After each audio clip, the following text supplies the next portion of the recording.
Bienvenue sur Philosopherse. La mort est l'une des plus grandes certitudes de la vie, et pourtant, elle reste l'un de nos plus grands tabous. Pourquoi en avons-nous si peur? Les sages anciens nous enseignent une vérité surprenante. Accepter la mort, c'est apprendre à vraiment vivre. Dans notre société moderne, la peur de la mort est omniprésente.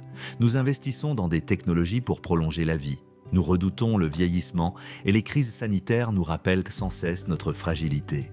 Mais cette fuite en avant ne nous empêche-t-elle pas de savourer pleinement ce qui est là maintenant? Aujourd'hui, plongeons dans les enseignements des stoïciens et de Lao Tse pour découvrir comment transformer la mort en une alliée et non en un ennemi. Ce voyage pourrait bien changer votre perspective sur la vie elle-même.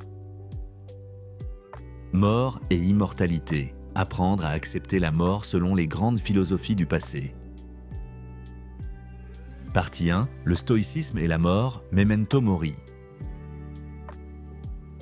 Pour les stoïciens, la mort n'est pas une menace mais un guide. Ils avaient une pratique appelée Memento Mori, qui signifie « souviens-toi que tu mourras ». Ce rappel constant de notre mortalité n'était pas une pensée morbide, mais une invitation à vivre plus pleinement. Marc Aurèle, empereur et philosophe stoïcien, écrivait « La mort n'est qu'un retour à la nature, comme une feuille qui tombe en automne ». En acceptant que tout a une fin, il trouvait la force d'apprécier chaque instant sans s'attarder sur les soucis éphémères. Une méthode stoïcienne puissante consiste à méditer quotidiennement sur la mort. Pas pour sombrer dans la peur, mais pour relativiser nos problèmes. Imaginez un instant, si vous saviez que cette journée était la dernière, comment la vivriez-vous? Que feriez-vous différemment? Accepter la mort vous permet de mieux apprécier les moments présents, comme un lever de soleil, un sourire ou une simple tasse de thé.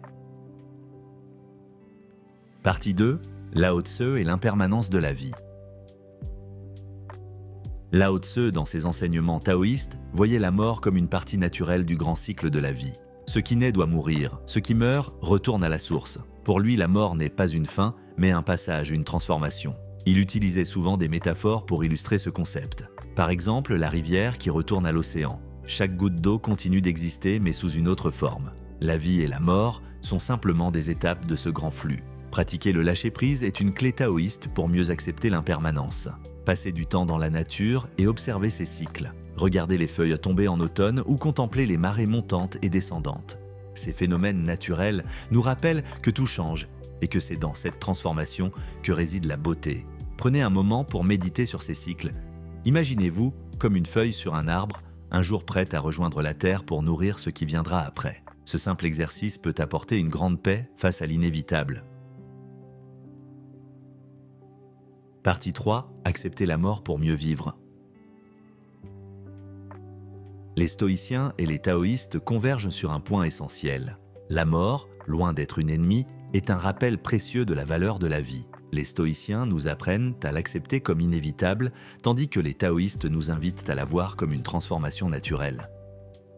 Prenons l'exemple d'une personne qui surmonte sa peur de la mort. Cette acceptation lui permet de se réconcilier avec des proches, de poursuivre ses rêves ou simplement d'apprécier davantage les moments ordinaires. En accueillant cette idée, elle libère une nouvelle énergie pour vivre pleinement. Prenez quelques minutes pour écrire ce que vous feriez différemment si aujourd'hui était votre dernier jour. Quels regrets éviteriez-vous? Quels moments précieux voudriez-vous savourer? Visualisez la mort comme un retour à la nature. Imaginez votre énergie se mêlant à l'univers, apportant la vie à autre chose. Ce simple exercice peut transformer votre peur en une profonde sérénité. Conclusion. La mort n'est pas une fin, mais un rappel puissant de la valeur de chaque instant. En acceptant cette réalité, les stoïciens nous apprennent à vivre selon nos valeurs et Lao Tse nous invite à voir la mort comme une simple étape dans le grand cycle de la vie. Et vous, si vous acceptiez pleinement la mort, que feriez-vous différemment dès aujourd'hui? Peut-être prendriez-vous plus de temps avec vos proches ou abandonneriez-vous des préoccupations insignifiantes pour vous concentrer sur ce qui compte vraiment? Partagez vos réflexions dans les commentaires. Qu'est-ce que l'idée d'accepter la mort change pour vous? Essayez un des exercices proposés et voyez comment cette perspective peut transformer votre quotidien. Merci d'avoir regardé Philosopherse. À bientôt pour une nouvelle exploration des sagesses du passé et des clés pour un avenir meilleur.